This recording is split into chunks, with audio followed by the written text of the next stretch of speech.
this study look if the respondents consider the same. Ha? Nagturo na. So, ang statement nyo dapat, ganito lang. Ganyan lang yung format. Tapos yung mahirapan, no? So, ito yung gap, di ba? However, none. So, ano ang gap nito?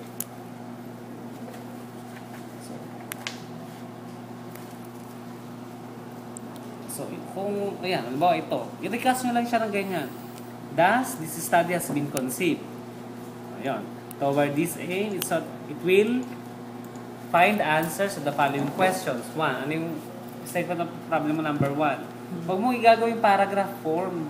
Kung ano talaga yung SOP mo, yun talaga ang itatanong mo.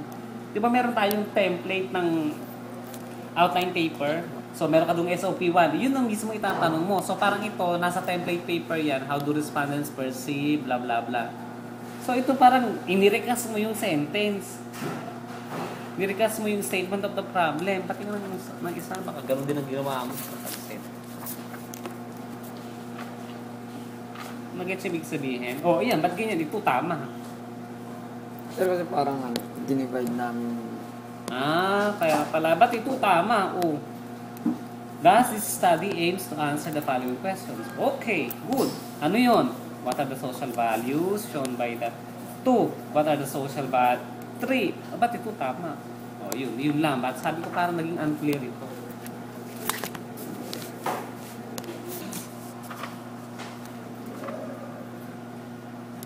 Ang may, yung ang may period.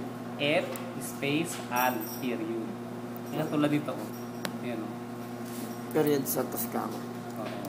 Kahit walang kama, Robbins, tapos et al. Ang may period yung al.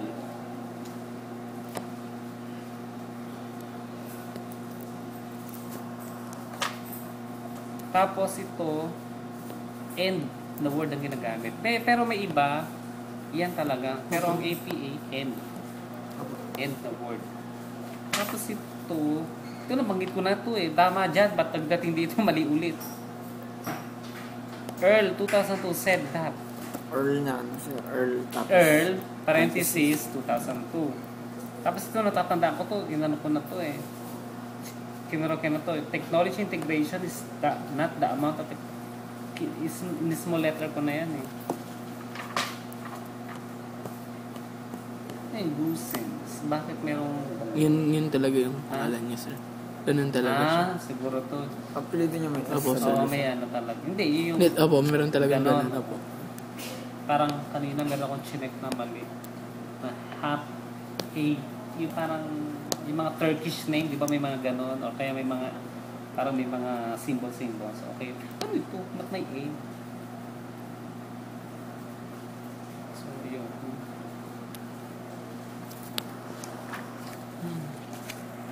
Ito wala naman pico. Minor talaga yun. Ay, parehas ko. Ito may table 1 ka na naman. Wala kang table. Hindi nila... Sorry. Si table 1. Kasi parang yun din dati kasi yung dati na proposal, doon kinuha. Usually talaga nakakalimutan yan kahit ako nga. Table 4. Pagtapos table 5. Nag-table 5 na, wala table 4. Table 4 tapos table 6 na agad pa. Ano ba sir yung ano namin, software process model namin? Ngayon, yung software process model, ito, bago ko mapunta doon. Statistical tool, blah blah blah. T-test will be used to determine the significance of expected frequency. Hindi ginagamit ang t-test sa expected frequency. Ang t-test, mean. Di ba yung tinuro ko sa inyo, mean ang ginagamit doon. Ngayon kasi, hindi ko nga maintindihan dito kung ano yung SOP. Ay, wala yung outline table. So, parang terms of aesthetics, interactivity. Kaya nga, anong measurement nito? Yun, tama. Ito, mali.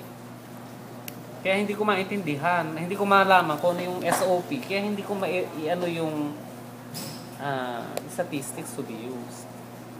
Hindi ko ma-determine. So, ngayon, you decide. Kung, hindi ko nasabi sa inyo kung ano. Pero kung definitely, kung t-test, mean ang ginagamit. Ano kami dyan, sir, yung questionnaire namin, yung 5, 4, 3, 2, 1? Ah! Scale, ay yung may scale.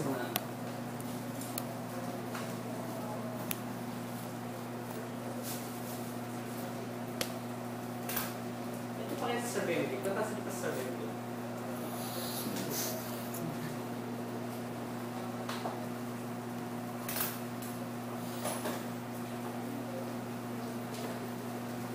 Ilalagay nyo dito yung research instrument and data gathering procedure.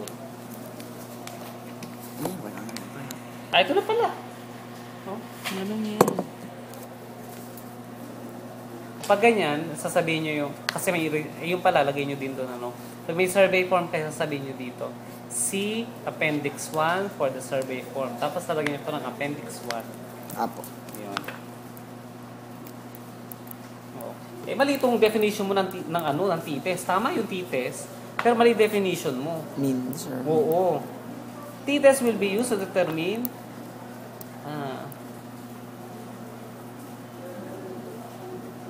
to determine the significant difference of the means, yun, of the two groups.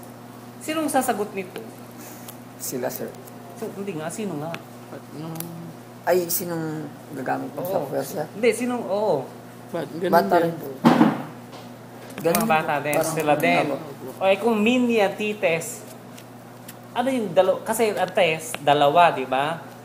Anong design nito? Before and after? Boys Sir, and girls na lang. Sir. Ha? Boys and girls. Sa gender. Sa gender. Okay. So, sasabihin mo Gender. dito yun. Hmm. Sa ano yun? Sa Gender na lang. method. Sa bang ano yun? Dito. Sa research design and subjects. Okay, hindi pala. Dito na. Dito na. So, pwede rin dito. Statistical tool. To determine the significant difference on the perception, the quality of the software. Ganon. On the perception of the software,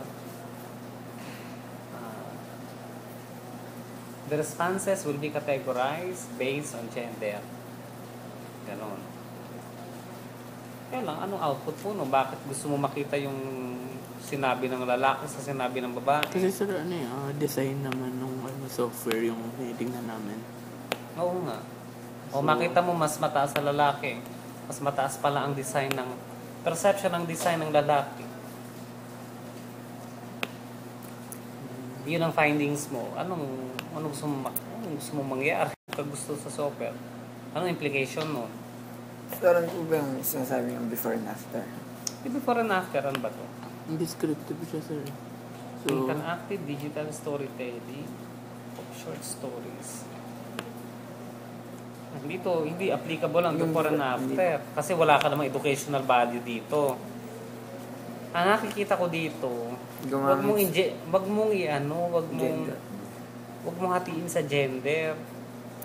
Ano na lang, sir, yung gumamit tsaka hindi gumamit. Hindi lalong din nila masasagutan ng hindi gumamit. Kaya nga, tinatanong ko sa inyo, data gathering procedure nito eh. Pag-isipan na natin, ha? Kaya lang pag-isipan nyo yung SOP nito, hindi malinaw ang SOP nito.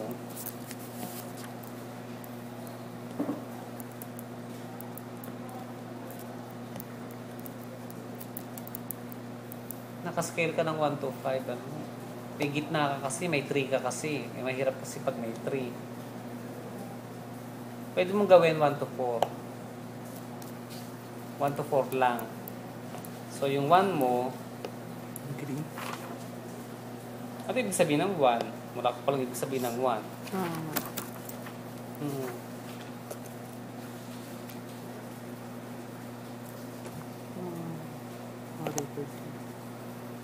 So, halimbawa, 1 is poor. O kaya very poor. Very poor design. The stories are interesting. Ay, hindi. Hindi pwedeng poor. So, 1 to 4 lang, di ba? So, 4, excellent. Hindi. Highly agree. Tapos agree. Disagree. Highly disagree. Yan. Gawin mo. Ito na. Pwede na to. Pwede mo na tong yan, no? Pwede mo na siyang hatiin. Ang gawin mo, lahat na nag 3 and 4, i-add mo yun. So, ilalagay mo sa data gathering yan. Wala ka ng gender. Wala ka ng pakialam sa gender. Basta lahat na nag 3 and 4, i-add mo. Lahat naman nag 1 and 2, i-add mo rin. Yan. Tapos, ititest mo yung min nito tsaka min yan.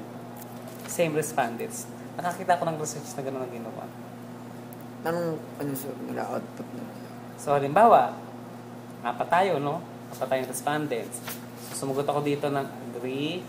Disagree, chinekan ko yan. Tapos si Sir, 4 din. Tapos ikaw naman sumagot ka ng 2. Tapos siya sumagot ng 3. Ganyan. So, ito, binilang niya yan. Inad niya yan. So, 4, 4, 3. So, nagdagdag pa tayo ng isa. Tapos, let's say, 1. May nag-1, no? So, dito, 2 and 1. So, inad dyan, divide sa number of respondents. So, that is 1.5. As dito, 8, 11 divided by 3. So, that is 3 point something. Tapos, tinest kung significant yung difference. Pwede yun. One set of respondent lang yun. Kaya sinabi ko, pag ginawa mong 5 yan, hindi mo pwedeng hatiin sa gitna. So, lahat ng agree, inad. Lahat ng nag-disagree, So, hindi gender sir, ano lang. Agree. Yung mga nag-agree tsaka yung mga nag-disagree. oo.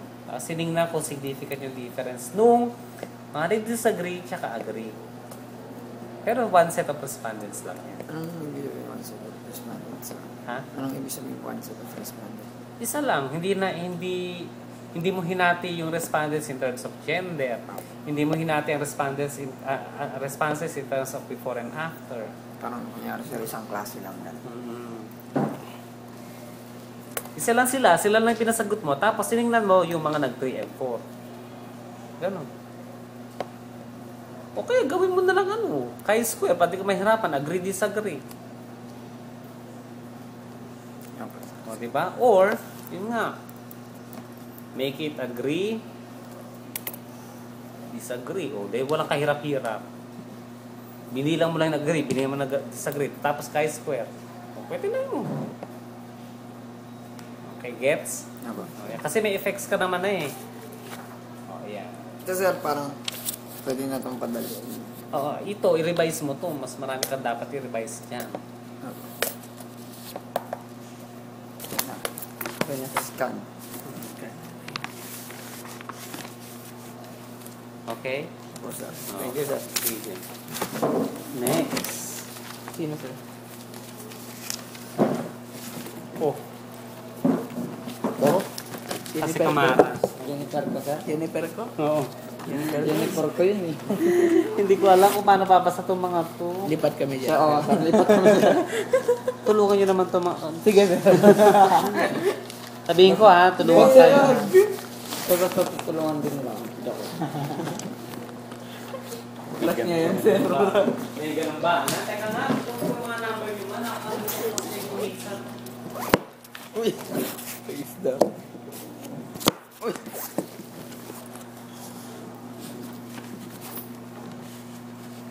Tulungan. Ay, dyan na lang pala. Sir, number po. Dito diyan. Lahat number mali. Kahit sino. Kaya itin lang. Title lang. Jennifer Ko. Jennifer ko, sir. Sa'yo? Class niyo yun, sir. Ayun, sakto nag-text si Tinder. Ay, ano muna? 10 minutes tayo muna. Sige sir.